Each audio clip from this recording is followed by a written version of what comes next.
Subhanallah. Mayoritas ulama menghalalkan konsumsi jangkrik karena termasuk dalam kategori hewan yang tidak memiliki darah yang mengalir, yang secara umum dihalalkan dalam Islam. Dalam kitab fikih, disebutkan bahwa serangga seperti jangkrik termasuk dalam kategori hewan yang dihalalkan untuk dimakan, dengan syarat-syarat tertentu yang harus dipenuhi. Dalil-dalil yang menghalalkan makan jangkrik antara lain adalah hadis Nabi Muhammad SAW yang diriwayatkan oleh Ibnu Umar, yang artinya, dihalalkan bagi kita dua jenis bangkai dan dua jenis darah. Adapun dua jenis bangkai adalah ikan dan belalang, sedangkan dua jenis darah adalah hati dan limpa. Hadis riwayat Ahmad dan Ibnu Majah. Dari hadis ini, jelas bahwa serangga seperti jangkrik termasuk dalam kategori hewan yang halal. Majelis Ulama Indonesia, MUI, dan beberapa lembaga fatwa lainnya juga memberikan pandangan mengenai makan jangkrik. Dalam fatwanya, MUI menegaskan bahwa makan jangkrik adalah halal karena termasuk dalam kategori hewan yang tidak memiliki darah yang mengalir. Pandangan ini didukung oleh berbagai kajian fikih yang mendalam dan pandangan ulama terkemuka. Selain dihalalkan, jangkrik juga memiliki banyak manfaat kesehatan. Jangkrik mengandung protein tinggi, asam lemak omega 3, dan mineral penting seperti kalsium dan zat besi. Konsumsi jangkrik dapat membantu menjaga kesehatan jantung, meningkatkan fungsi otak, dan memperkuat sistem kekebalan tubuh. Oleh karena itu, makan jangkrik tidak hanya sesuai dengan hukum Islam, tetapi juga bermanfaat bagi kesehatan kita. Kesimpulannya, berdasarkan dalil-dalil yang ada dan pandangan mayoritas ulama, makan jangkrik adalah halal dalam Islam. Selain itu, jangkrik juga memiliki banyak manfaat kesehatan. Demikianlah pembahasan mengenai hukum makan jangkrik dalam Islam. Semoga menurut fikih hukum Islam, bahwa hewan itu ada 3 macam. Yang pertama adalah hewan yang mutlak tidak boleh dikonsumsi, seperti elang, ular, harimau, anjing, babi, dan lain sebagainya. Yang kedua adalah hewan yang boleh dikonsumsi dengan syarat terlebih dahulu harus disembelih, seperti sapi, kambing, ayam, bebek, angsa, dan lain sebagainya. Yang ketiga adalah hewan yang boleh dikonsumsi meskipun tidak disembelih terlebih dahulu, yaitu ikan dan belalang. Lalu bagaimana dengan jangkrik? Apakah jangkrik masuk hewan yang pertama, yang kedua, ataukah yang ketiga? Dalam hal ini ulama berbeda pendapat. Menurut sebagian ulama, jangkrik disamakan dengan belalang. Artinya jangkrik memiliki kemiripan dengan hewan belalang, sehingga halal dikonsumsi. Namun ada ulama lain yang berpendapat bahwa jangkrik disamakan dengan kecoa. Artinya jangkrik lebih mirip dengan kecoa, sehingga hukumnya haram dikonsumsi. Keterangan bisa dilihat dalam kitab Asnal Mathalib, Al-Wasid, dan Majmu' Syarhul Muhadzab. Mudah-mudahan bermanfaat. Wabillahi taufiq wal hidayah wa biridha wal inayah. Wassalamualaikum warahmatullahi ta'ala wabarakatuh.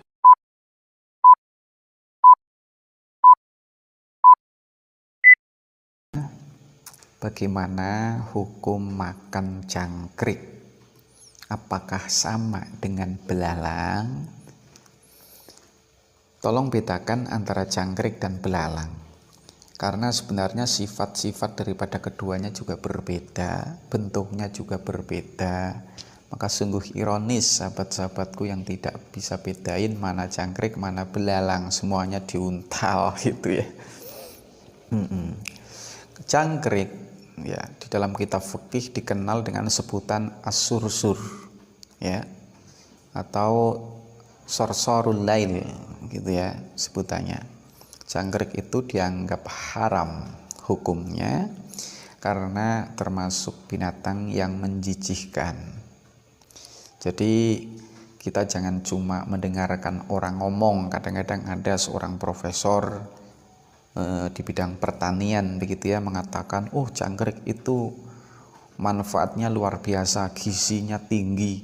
Jangan cuma lihat itu, tapi lihat halal haramnya dulu, baru melangkah ke kandungan daripada binatang tersebut ya. Yang jelas jangkrik itu beda dengan belalang. Kalau jangkrik hukumnya haram karena termasuk menjijikkan, sedangkan belalang jelas halal. Ajma'al muslimun anal jarod halalun, kurang lebih seperti itu dalam kitab Hayawanul Kubro. Orang-orang Islam semuanya sepakat kalau belalang itu adalah halal. Bahkan seorang sahabat yang bernama Abdullah bin Abi Aufa kalau nggak salah namanya. Beliau menceritakan Huzauna sab'a huzawatin kunna na'kulul jarot. Saya pernah perang selama 7 peperangan dan kita itu makan belalang gitu ya. Jangankan belalang yang diambil dalam keadaan segar ya. Bangkainya aja itu halal sebagaimana hadis Rasulullah, ukhilat lana maitatani wadamani amal maitatani falhut wal jarot ya. Telah dihalalkan bagiku 2 bangkai dan 2 darah. 2 bangkai itu 1 bangkai ikan, nomor 2 adalah bangkai belalang. Sedangkan darah yaitu 1 lempo atau hati, yang kedua adalah lempo ya. Itu bangkai belalangnya aja itu halal, apalagi yang diambil dalam keadaan segar. Nah, bedanya bagaimana antara jangkrik dan belalang? Beda banget pokoknya lah ya. Jangkrik biasanya ireng-ireng nah itu ya. Kalau belalang itu sebagaimana diidentifikasi dalam kitab Al-Baijuri ya. Di sana biasanya belalang itu yang kakinya itu kuning-kuning ya. Kakinya jumlahnya 6, yang 2 depan berfungsi sebagai tangan, yang belakang 4 sebagai kaki. Nah, biasanya sengatnya itu ada racunnya yang bisa membahayakan tumbuh-tumbuhan. Jadi para petani ini biasanya benci dengan belalang itu. Maka dari itu, daripada belalang memakan makanan para petani, lebih baik petani memakan apa yang memakan pertaniannya itu, yaitu belalang gitu ya. Daripada hanya bikin hama, mending kita hamain aja ya belalangnya gitu, kita makan aja daripada mereka makan tanaman kita. Halal gitu ya.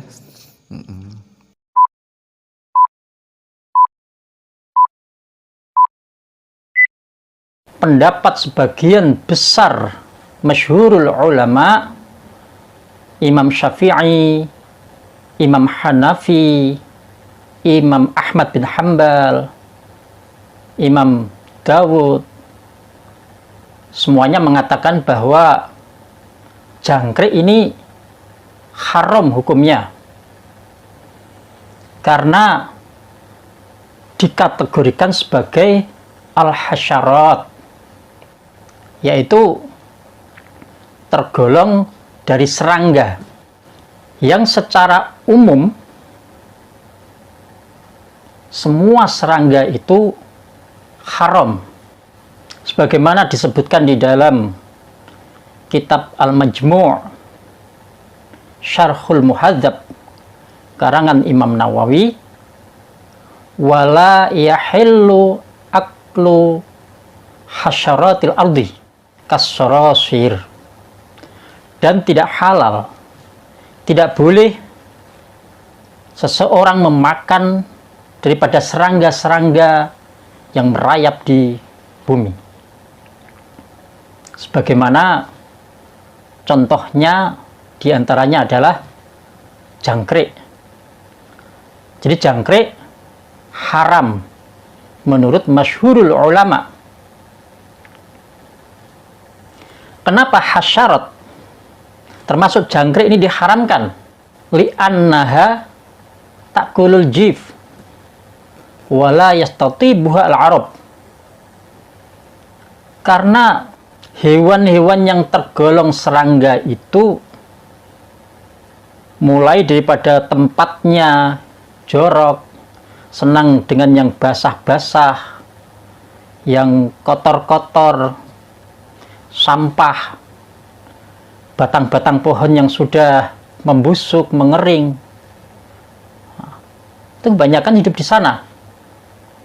Dan mereka juga menyukai makanan-makanan yang tidak baik, sebagaimana bangkai-bangkai yang sudah membusuk, tulang-tulang, dan lain sebagainya dari makanan-makanan yang tidak baik. Sehingga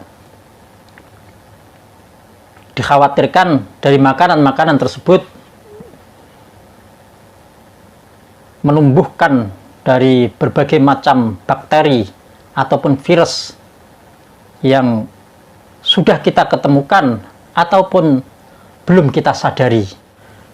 Di dalam Al-Quran surat Al-A'raf ayat 157 disebutkan, wa yuhillu lahumut thayyibati wa yuharrimu alaihimul khaba'itha, dan dihalalkan bagi kalian semuanya makanan-makanan yang sudah jelas baik, bersih, memberikan dampak sehat, tidak menjijikkan, tidak najis, dan lain sebagainya.